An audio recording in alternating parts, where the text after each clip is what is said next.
And I just want to also name that I'm not one of those people that say, well, I don't believe in labels. I see the strength and the power and the oppression that labels hold.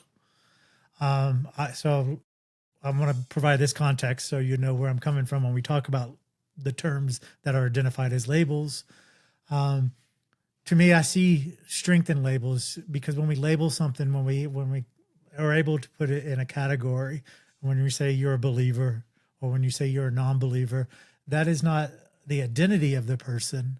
That is the foundation of where they get their values from, and that doesn't mean they're separate. There's a Venn diagram of that. So when I talk about labels or things that are classified as labels, I'm not saying that's who I am. I'm vegan. I'm an anarchist. I'm whatever, I'm a non-believer. It's not who I am, but it is a representation of where I pull my values from. And I pull my values from a lot of different buckets. Because at the core, going back to what we were saying earlier, at the core, the foundation is how do we create the world that we all deserve, not just what I deserve. Because when we talk about liberation, there's a core recognition in what liberation looks like to me is way different most of the time than what liberation looks like to you. So when we ask the question, how do we move from words to actions?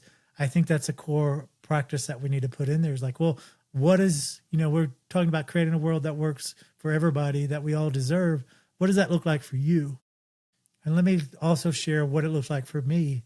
And then from there, we actually create that world. We can't create that world if you're saying, oh, this is what the world looks like for me. And if you don't believe it, you're a deviant, or you're an outcast, or you don't see the light or whatever. When we do that, we're never going to get there. We're just replicating the systems and structures that keep us separated, that keep oppression alive, and that keep, all the things that we see in the world that we're just like, why is this happening? It's fundamentally created from our separation from each other.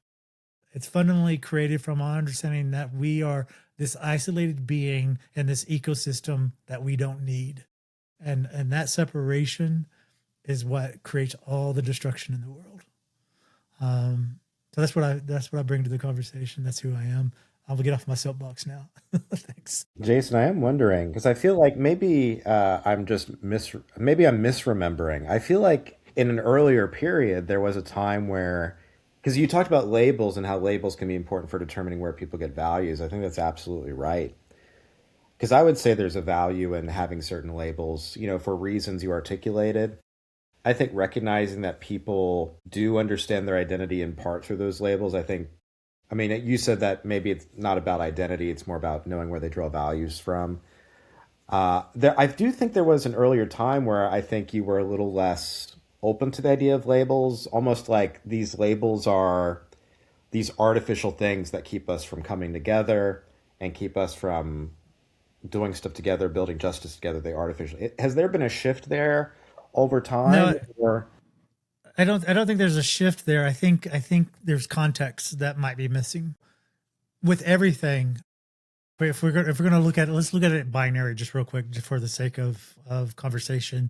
With everything, there's the good representation of it and there's the bad representation of it. So with labels, the good representation would be that is like, I see labels as something that gives us the ability to talk about something in a productive way. That I can say, well, if I'm a believer, that means this to me. And this is what the values that I pull from it. The binary aspect of that as labels being represented in the negative light would be, this is who I am. This is my identity. And if you question my identity or challenge my identity or this label, then I reject you, or I'm being rejected, or it's not something that actually progresses our well-being forward.